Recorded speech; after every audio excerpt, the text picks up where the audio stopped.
وفي وجوهنا نورا وفي قبورنا نورا آمين يا نور الحق المبين. أما بعد فأعوذ بالله من الشيطان الرجيم. بسم الله الرحمن الرحيم. قد جاءكم من الله نور وكتاب مبين. آمنت بالله صدق الله مولانا العظيم وبلغنا رسوله النبي الأمين المكين المبين الكريم ونحن على ذلك لمن الشاهدين والشاكرين والحمد لله رب العالمين. بعد توحید کے متوالوں شب نبوت کے سرو سلسبیل جس کے صحبائے چشم رحمت کے دو جام ہے، سعادتوں کا رشتہ جس کی ذات سے منسلک ہے، انبیاء صادقین جس کے نغمے سرا ہے، سدرا کے مکی جبریل امین جس کے ہمنشی ہے، اور سی ہاشمی کی بارگاہ میں عقیدت و محبت کے ساتھ درود پاک پر نذرانہ پیش کرے.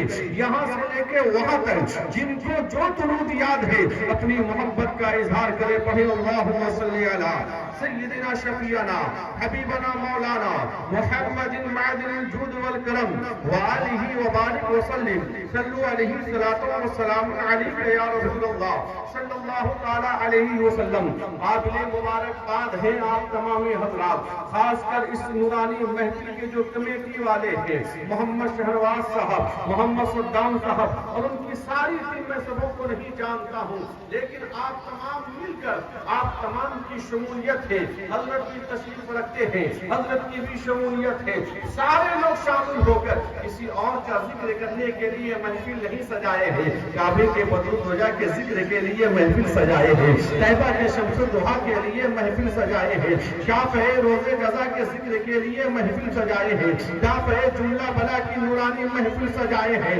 اس لیے آج جو بات ہوگی کسی اور پہ بات نہیں ہوگی. ویسے تو کم و بیش 1,24,000 انبیاء کرام اللہ نے اعظام ہے. ویسے تو جمعہ کا خطبہ موجود ہے اصلاحی گفتگو کے لیے، دیگر موضوع کے لیے، لیکن آج میلاد النبی پہ جو گفتگو ہوگی تو صرف میرے آقا کی گفتگو ہوگی. کبھی مصطفیٰ جان رحمت کے بچپنے کے تعلق سے ذکر ہوگا، کبھی آپ کے معجزہ کے تعلق سے ذکر ہوگا.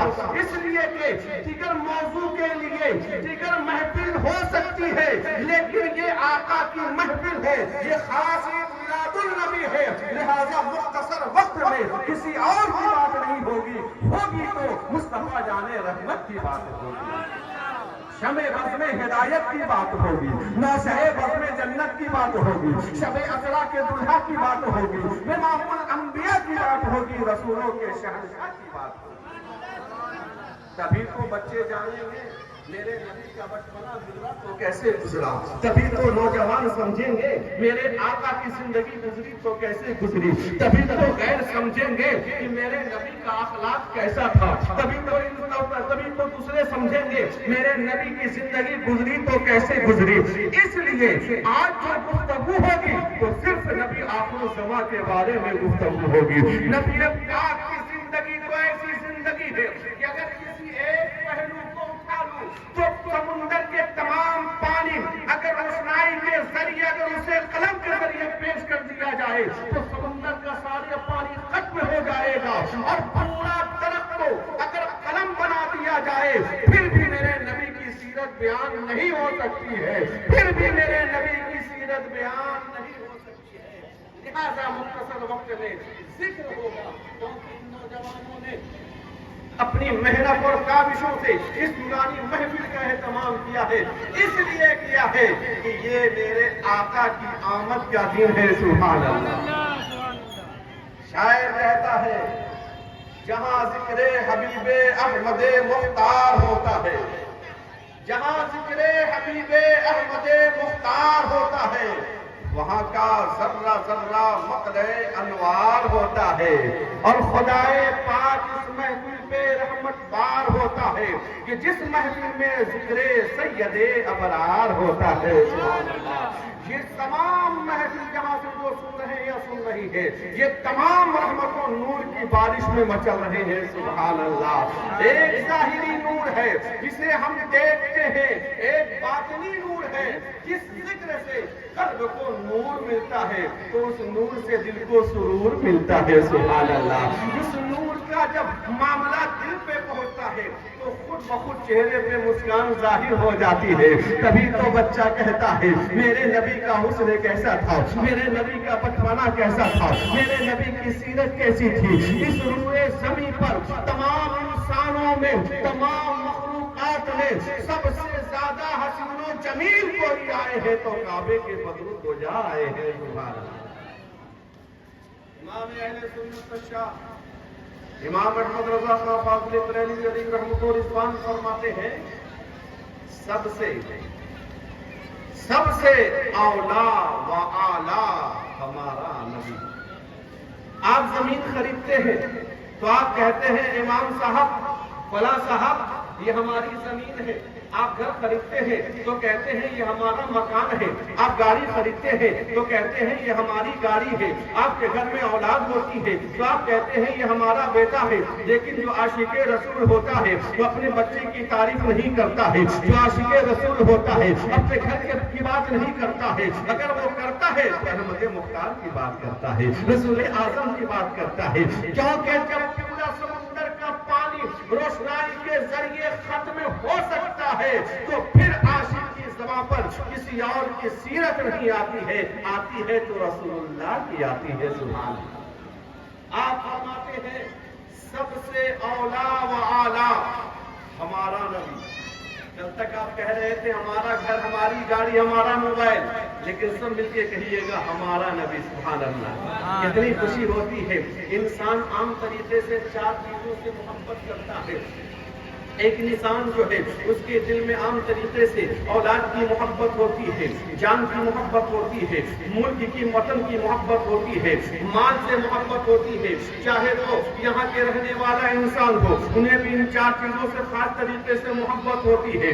بہار کی کسی سرزمین پہ انسان کو دیکھ لیجئے, اس کے دل میں بھی ان 4 چیزوں سے محبت ہوتی ہے. ہندوستان کے باہر چلے جائیے, امریکہ چلے جائیے, وہاں کے لوگوں کے دلوں میں بھی ان 4 چیزوں سے محبت ہے. افریقہ کے رہنے والوں سے پوچھئے گا, ان کے دل میں بھی ان 4 چیزوں سے محبت ہے. دنیا کے کونے کونے میں چلے جائیے, چاہے وہ مرد ہو یا عورت ہو, ان تمام کے دلوں میں ان 4 چیزوں کی خاص طریقے سے محبت ہے. مال کی محبت ہے, جان کی محبت ہے, وطن کی محبت ہے, ملک وطن کی محبت ہے, اولاد کی محبت ہے. لیکن یاد رکھیے دنیا کے کونے کونے میں رہنے والا انسان ان 4 چیزوں سے محبت کر رہا ہے. ان 4 چیزوں سے محبت کر کے اس کی حفاظت کی فکر میں لگا ہے کہ کہیں یہ برباد نہ ہو جائے, کہیں اولاد خراب نہ ہو جائے, کہیں مال برباد نہ ہو جائے. اس لیے کہ اس کے دل میں محبت ہے, اور جس کے دل میں جس چیز سے محبت ہوتی ہے اس کی حفاظت کی فکر اس کے دل میں ہوتی ہے. جن چیز سے انسان محبت کرتا ہے ہمیشہ اس کی فکر کرتا ہوا نظر آتا ہے, اس کا ذکر کرتا ہوا نظر آتا ہے, ہمیشہ اس کی فکر میں مبتلا رہتا ہے. لیکن ہم ایک مسلمان ہیں, ہمارے لیے صرف مال کی محبت کافی نہیں ہے, ہمارے لیے صرف جان کی محبت کافی نہیں ہے, ہمارے لیے صرف اولاد کی محبت کافی نہیں ہے, ہمارے لیے صرف ملک کی محبت کافی نہیں ہے. ہم ایمان والے ہیں. اگر ایمان والے ہیں تو صرف ان 4 محبت سے کام چلنے والا نہیں ہے, تو پھر کون سی محبت ہے جس سے انسان کا تقویٰ مکمل ہو جانا پایا جائے گا؟ تو مجھے کہہ لینے دیا جائے, ایک سچے مسلمان کے لیے سب سے زیادہ محبت دل میں رسول اللہ کی ہونی چاہیے. سبحان اللہ. جب بندے کے دل میں ان 4 محبت کے علاوہ اگر رسول پاک کی سب سے زیادہ محبت ہوتی ہے, وہی انسان کامل ہوتا ہے, وہی انسان اکمل ہوتا ہے.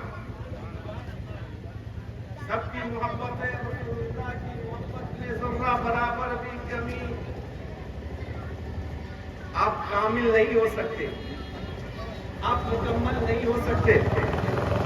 رسول پاک کی محبت روح ایمان ہے, کہہ دیجئے سبحان اللہ. سبحان اللہ. رسول پاک کی محبت جان ایمان ہے. سبحان اللہ. رسول پاک کی محبت ہر عبادت کی اصل ہے. نماز فرض ہے, روزہ فرض ہے, زکات فرض ہے, حج فرض ہے, یہ سب فرض ہے. نماز ایک ایسی عبادت ہے جو تمام عبادتوں میں سب پر ضروری ہے, سب سے آسان ہے. بیمار کے لیے بھی نماز ہے, تندرست کے لیے بھی نماز نماز ہے، سفر کرنے والے کے لیے بھی نماز ہے، اور نماز میں پیسہ نہیں لگتا۔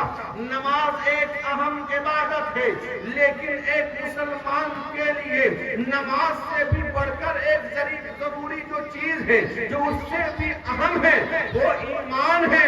اگر ایمان میں کمی ہے تو نماز سے کوئی فائدہ نہیں، روزے سے کوئی فائدہ نہیں، زکات سے کوئی فائدہ نہیں، حج سے فائدہ نہیں۔ آپ ذہن کو اور قریب کریں، جناب محمد صدام صاحب نے مجھے فون کر کے کہا، مفتی صاحب ذرا آپ تشریف لائیے، اس لیے کہ مجھے مکان بنانا ہے، بنیاد رکھ دیجئے گا۔ میں نے کہا ٹھیک ہے، آپ کی محبت ہے، آپ اپنی محبت میں مجھے بلا رہے ہیں، میں سارے کام کو چھوڑ کر میں ضرور آپ کی محبت کی تکمیل کے لیے آؤں گا۔ جب میں ان کے یہاں پہنچ گیا، پہنچنے کے بعد کہا، انہوں نے کہا حضرت دیکھیے یہ بالو ہے، حضرت دیکھیے یہ چھڑ ہے، حضرت یہ دیکھیے سیمنٹ ہے، حضرت یہ دیکھیے فلاں چیز ہے، حضرت یہ دیکھیے فلاں چیز ہے۔ میں نے کہا ماشاءاللہ آپ سب کچھ لے کر آ گئے ہیں، جناب صدام صاحب ذرا بتائیے بنیاد کہاں رکھنی ہے، زمین کہاں ہے، زمین کہاں ہے؟ تو بولنے لگے حضرت زمین ہی تو نہیں ہے، زمین ہی تو نہیں ہے۔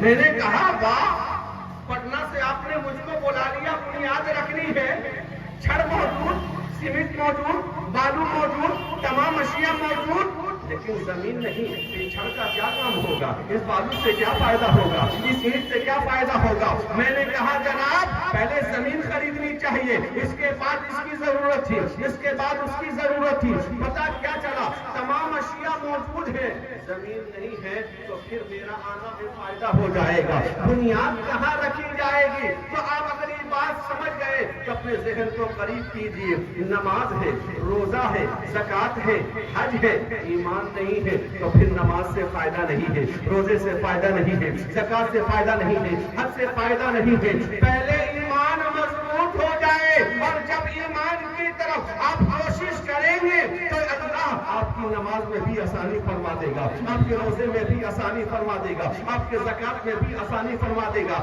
آپ کے حج میں بھی آسانی فرما دے گا۔ لیکن آج اللہ اکبر ہم ایمان کی فکر نہیں کر رہے ہیں، اور ایمان کہتے کسے ہیں؟ تو شاعر کہتا ہے محمد کی محبت دین حج کی شرط اول ہے، اسی میں ہے اگر خامی تو سب کچھ نہ مکمل۔